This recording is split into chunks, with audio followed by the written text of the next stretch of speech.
லேவியராகமம் அதிகாரம் 10. 2 பகுதிகளாக இந்த அதிகாரத்தை நாம் தியானிக்கலாம். 1. கர்த்தர் கட்டளையிடாத அந்நிய அக்கினியும் கர்த்தருடைய சந்நிதியிலிருந்து புறப்பட்ட அக்கினியும். 2. பரிசுத்தமுள்ளதற்கும் பரிசுத்தம் இல்லாததற்குமான வித்தியாசம். 1. கர்த்தர் கட்டளையிடாத அந்நிய அக்கினியும் கர்த்தருடைய சந்நிதியிலிருந்து புறப்பட்ட அக்கினியும். பின்பு ஆரோனின் குமாரராகிய நாதாபும் அபியூவும் தன் தூப கலசத்தை எடுத்து அவைகளில் அக்கினியையும் அதின்மேல் தூப வர்க்கத்தையும் போட்டு கர்த்தர் தங்களுக்கு கட்டளையிடாத அந்நிய அக்கினியை அவருடைய சந்நிதியில் கொண்டு வந்தார்கள். அப்பொழுது அக்கினி கர்த்தருடைய சந்நிதியில் இருந்து புறப்பட்டு அவர்களை பட்சித்தது. அவர்கள் கர்த்தருடைய சந்நிதியில் செத்தார்கள். இந்த வசனத்தில் நாம் குறிப்பிட்டு பார்க்க வேண்டிய 3 காரியங்கள். கர்த்தருடைய சந்நிதி என்பது என்ன? அந்நிய அக்கினி என்பது என்ன? கர்த்தருடைய சந்நிதியிலிருந்து புறப்பட்ட அக்கினி என்பது என்ன? இவை தெரிந்தால் நாதாபும் அபியூவும் ஏன் கர்த்தருடைய அக்கினியினால் கொல்லப்பட்டார்கள் என்பது விளங்கும். தூப பீடத்தில் தூபம் காட்டுவதற்காக நாதாபும் அபியூவும் சென்றதாக நாம் வாசிக்கிறோம். இது பலிபீடத்தின் மீது அல்ல, தூபபீடத்தின் மீது. தூபபீடத்தின் மீது அக்கினியை இட்டு அதின் மேல் தூப வர்க்கத்தை இடும்போது வருகிற புகையினால் அசைவாட்டுவதுதான் இந்த தூப பீடத்தில் செய்யப்படும் முறைமையாகும். தூப பீடம் செய்யப்பட்ட முறைமை யாத்திராகமம் 30வது அதிகாரத்தின் முதல் 10 வசனங்களில் விளக்கப்பட்டுள்ளது.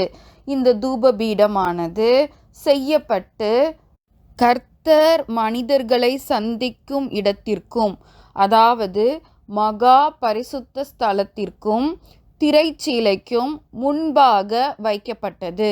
நாம் விளங்கிக் கொள்ள வேண்டுமானால் இந்த தூபபீடத்திற்கும் கர்த்தர் இருந்த மகா பரிசுத்த ஸ்தலத்திற்கும் இடையே பெரிய திரை இருந்தது. இந்த தூபபீடத்தில் காட்டப்படும் புகையானது இந்த திரையை தாண்டியே கர்த்தரை சென்றடையும்.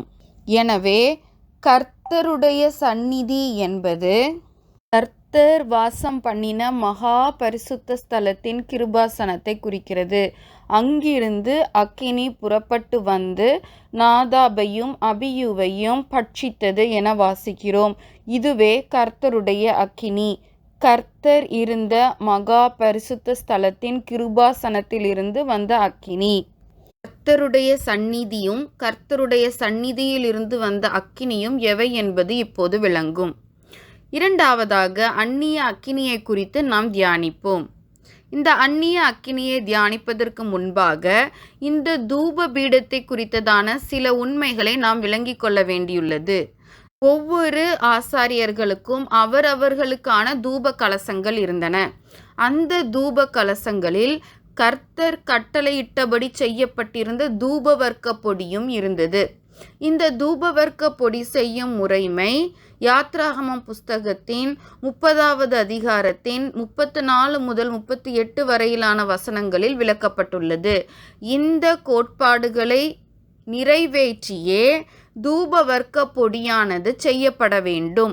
அந்த பொடி மாத்திரமே தூபம் காட்டுவதற்கு அக்கினியோடு கூட சேர்ந்து உபயோகிக்கப்பட வேண்டும். இந்த தூபவர்க்க பொடியும் கர்த்தருடைய அக்கினியும் சேர்ந்து வெளிவரும் புகைதான் நறுமணமிக்க ஒன்றாக கர்த்தரால் பாவிக்கப்பட்டது. அந்நிய அக்கினியை கொண்டு வரும்போது இந்த தூபவர்க்க பொடியானது கர்த்தர் நியமித்திருந்த கட்டளையின்படி செய்யப்பட்ட ஒன்றாய் இருந்தாலும் கூட அது நறுமணமிக்க ஒன்றாக இருக்க மாட்டாது. எபிரேயத்தில் கிட்டோரட் என்னும் வார்த்தை இந்த நறுமண பொடியை குறிப்பதற்கு உபயோகப்படுத்தப்பட்டுள்ளது. இந்த கிட்டோரட் என்பது புகை அல்லது நறுமணம் என பொருள்படும். இதன் வேதாகம அர்த்தமானது இணைப்பு, அதாவது தெய்வீக தன்மையுடனான இணைப்பு அல்லது பிரார்த்தனை, ஜெபம் என பொருள்படும். நம்முடைய ஜெபமானது அக்கினியும் தூபவர்க்க பொடியும் கலந்த ஒரு நல்ல நறுமணமிக்க ஒன்றாக இருக்க வேண்டும். இதை நாம் ஆராய்ந்து பார்ப்போமானால் நம்முடைய ஜெபம் பரிசுத்த ஆவியானவருடைய துணையோடு நற்கிரியைகள் நிறைந்ததாய் இருக்கும்போது அதனால் ஏற்படும் புகையைத்தான் கர்த்தர் அவருக்கு ஏற்ற நறுமணமாக, அவருக்கு விருப்பமான புகையாக முகருகிறார். இந்த அக்கினியானது பரிசுத்த ஆவி இல்லாத ஒரு அக்கினியாய் சுய விருப்பத்தை உடைய ஒரு ஜெபமாய் இருக்குமேயானால் கர்த்தர் இதில் விருப்பமுடையவராய் இருக்க மாட்டார். எனவே அந்நிய அக்கினி என்பது பலிபீடத்தின் மேலிருந்து எடுக்கப்படாத அக்கினி. பலிபீடத்தின் அக்கினியானது எப்போதும் எரிந்து கொண்டிருக்க வேண்டும் என்று கர்த்தர் குறிப்பிடுகிறார். எனவே தூப பீடமானது பலிபீடத்தில் இருந்து எடுக்கப்பட்ட அக்கினியாலும் கர்த்தர் சொன்ன முறைமையினால் தயாரிக்கப்பட்ட தூபவர்க்க பொடியை கொண்டதாயும் இருக்க வேண்டும். இரண்டாவது, மதுபானத்தாலோ மற்ற அசுத்த கிரியைகளினாலோ தீட்டானவர்கள் கொண்டு வரும் அக்கினி பலிபீடத்தின் மேலிருந்து எடுக்கப்பட்டதாயினும் அது அந்நிய அக்கினியாய் இருக்கிறது. மேலும் கர்த்தர் கட்டளையிட்ட காரியத்தை மீறி காட்டப்பட்ட அக்கினி. எப்போது தூபம் காட்ட வேண்டும், அதை எப்படி பராமரிக்க வேண்டும் என்பதை குறித்து யாத்ராகமம் புஸ்தகத்தின் 30வது அதிகாரத்தின் 7 முதல் 9 வரையிலான வசனங்களில் கர்த்தர் கட்டளையிட்டுள்ளார்.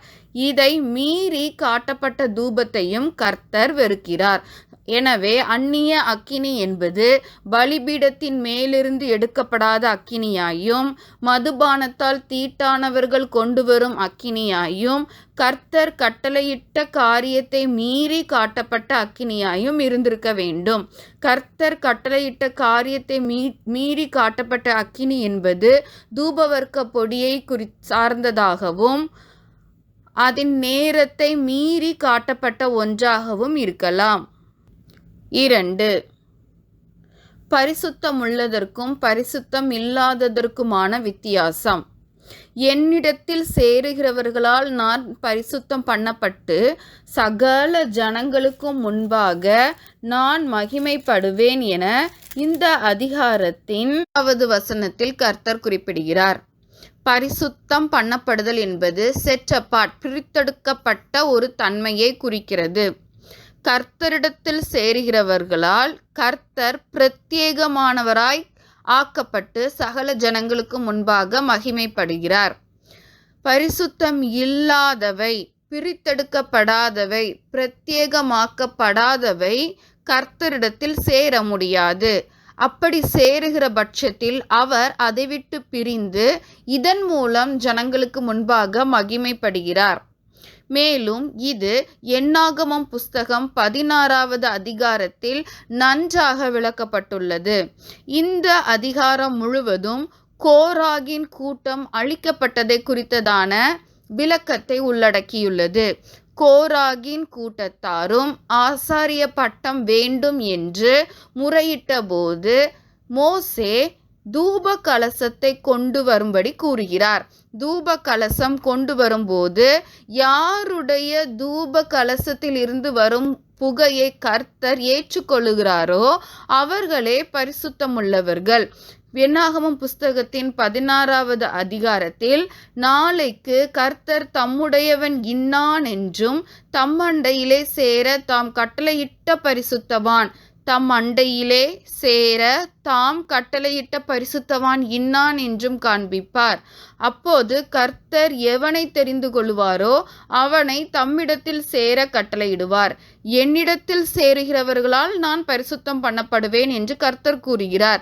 அவர் யாரை பரிசுத்தம் பண்ணி இருக்கிறாரோ அவர்கள் மூலம் மாத்திரமே அந்த தூப பீடமானது தூப கலசத்தை கொண்டு புகை மூட்டப்பட வேண்டும். ஆனால் இங்கு கோராகின் கூட்டத்தார் 250 பேர் 250 தூப கலசங்களை எடுத்துக்கொண்டு கர்த்தருடைய சந்நிதிக்கு முன்பாக தூப பீடத்தில் தூபம் காட்ட நின்றபோது கர்த்தர் பூமியின் வாயை திறந்து அவர்களை பட்சித்து போட்டார். அக்கினி வந்து அவர்களை பட்சித்தது என இந்த அதிகாரம் என்னாகமம் புஸ்தகத்தின் 16வது அதிகாரத்தில் வாசிக்கிறோம்.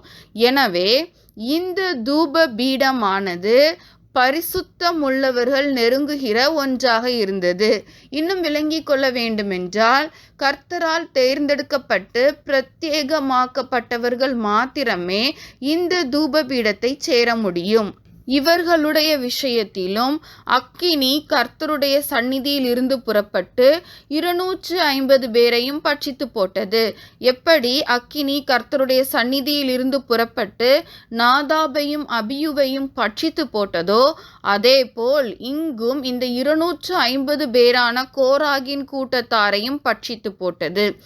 எனவே தூப கலச பரிசோதனையானது பரிசுத்தமுள்ளவர்களுக்கும் பரிசுத்தமில்லாதவர்களுக்குமான பரிசோதனையாகும். அதாவது பிரத்யேகமாக்கப்பட்டவர்களுக்கும் பிரத்யேகம் ஆக்கப்படாதவர்களுக்கும் பிரித்தெடுக்கப்படாதவர்களுக்கும் தெரிந்தெடுத்து கொள்ளப்படாதவர்களுக்குமான வித்தியாசத்தை காண்பிக்கும் ஒரு பரிசோதனையாகும். எனவே நாதாபும் அபியூவும் பரிசுத்தத்தில் குறைச்சல் உள்ளவர்களாக இருந்திருக்கக்கூடும். பிரத்யேகமாக்கப்பட வேண்டிய சில முறைமைகளை அவர்கள் கைக்கொள்ளாமல் இருந்திருக்க வேண்டும். எனவேதான் கர்த்தருடைய சந்நிதியில் இருந்து வந்த அக்கினியினால் அவர்கள் மாண்டு போயினர். யார் பரிசுத்தவான்? கர்த்தர் எவனை தெரிந்து கொள்வாரோ அவன் பரிசுத்தவானாயிருப்பான். என்னாகமம் புஸ்தகத்தின் 16வது அதிகாரத்தின் 7வது வசனம் இவ்விதமாக கூறுகிறது, கர்த்தர் எவனை தெரிந்து கொள்வாரோ அவன் பரிசுத்தவானாயிருப்பான். எனவே இந்த லேவியராகமம் புஸ்தகத்தின் 10வது அதிகாரம் மிகவும் விசேஷமான பல காரியங்களை நமக்கு விளக்கி காண்பிக்கிறது. இந்த புத்தகத்தின் முதல் 7 அதிகாரங்களில் அனைத்து பலிகளும் விளக்கப்பட்டு அந்த பலிகளை செலுத்துவதற்கான ஆசாரியர்கள் 8வது அதிகாரத்தில் தேர்ந்தெடுக்கப்பட்டு அபிஷேகம் பண்ணப்படுகின்றனர். 8வது அதிகாரத்தில் அபிஷேகம் பண்ணப்பட்ட ஆசாரியர்கள் தங்களுடைய கடமையை 9வது அதிகாரத்தில் ஆரம்பிக்கின்றனர். 9வது அதிகாரத்தில் ஆரம்பித்த இந்த ஆசாரியர்கள் அடுத்து 10வது அதிகாரத்தில் ஆசரிப்பு கூடாரத்திற்குள் நுழையும் போது எந்த அக்கினி மகிமையாய் வெளிப்பட்டதோ அதே மகிமையின் அக்கினியினால் அவர்கள் மாண்டு போயினர், பட்சித்து போடப்பட்டனர். எனவே நாம் கர்த்தருடைய சந்நிதிக்கு வரும் முன் எல்லா நாளும் சுத்திகரிப்புக்குள்ளாக்க வேண்டியது அவசியமாயிருக்கிறது. என்னுடைய ஜெபமானது கர்த்தருடைய அக்கினியை கொண்டுள்ளதா அல்லது அந்நிய அக்கினியை கொண்டுள்ளதா என்பதை யோசித்து பார்க்க வேண்டும். கர்த்தருடைய அக்கினியானது பரிசுத்த ஆவியானவரால் ஏவப்பட்டு செய்யப்படும் ஜெபமாகும். அந்நிய அக்கினியானது சுயமாம்ச இச்சையை நிறைவேற்ற செய்யப்படும் விண்ணப்பமாகும். மேலும் தூபவர்க்க பொடியும் மிகவும் அவசியமானது. கர்த்தர் சொன்னபடி, கர்த்தர் கட்டளையிட்டபடி கிரியைகள் நம்மிடத்தில் காணப்படும் போது அந்த கிரியைகளோடு பரிசுத்த ஆவியானவர் ஏவுகின்ற காரியங்களோடு நாம் ஜெபிக்கும் போது அந்த ஜெபம் கர்த்தருடைய பார்வைக்கு அருமையானதாக இருக்கும். அப்படி இல்லாமல் அந்நிய அக்கினியாம் மாம்சீக சிந்தனையோடு மாம்சீக கிரியைகளோடு நாம் செய்யும் ஜெபம் கர்த்தருக்கு அருவருப்பானது. எனவே நம்முடைய தூபபீடமாம் வாழ்க்கை, நம்முடைய ஜெப வாழ்க்கை எவ்விதமாய் இருக்கிறது? கர்த்தருடைய அக்கினியை கொண்டுள்ளதா? அந்நிய அக்கினியை கொண்டுள்ளதா? கர்த்தர் நியமித்த தூபவர்க்க பொடியை கொண்டுள்ளதா? அல்லது மாம்சத்தின் கிரியைகளாம் தூபவர்க்க பொடியை கொண்டுள்ளதா என்பதை சிந்தித்து பார்ப்பது அவசியம். ஜெபிப்போமா? அன்பின் பிதாவே, அருமையான இந்த வேலைக்காக உமக்கு நன்றி ராஜா. சுவாமி, நீர் எங்களுக்கு கற்றுக் கொடுத்த எல்லா காரியங்களுக்காகவும் நன்றி சுவாமி. அப்பா, எங்களுடைய கிரியை, எங்களுடைய ஜெபம் உமக்கு பிரியமானதாய் உம்முடைய சுவாமி சந்நிதியில் வந்து சுவாமி எட்டுகிறதா இருப்பதற்கு கிருபை தாங்க ராஜா. வேதத்தை கேளாதபடி ராஜா, உம்முடைய பாதத்தில் நேரத்தை செலவிடாதபடி ராஜா, சுய விருப்பத்திற்கு எங்களுடைய மாம்சீக இச்சைகளை நிறைவேற்ற நாங்கள் எடுக்கிற பிரயாசம் உம்முடைய சந்நிதியில் பிரியமாக இருக்காதுங்கிறதை நாங்கள் அப்பா தெரிந்து கொள்கிறோம் ராஜா. அப்பா, உமக்கேற்ற பலியாக எங்களுடைய ஜெபம் இருக்க எங்களை தகுதிப்படுத்தும். துதிகன மகிமை தேவரீர்க்கே செலுத்துகிறோம். இயேசுவின் மூலம் பிதாவே, ஆமென். லேவியராக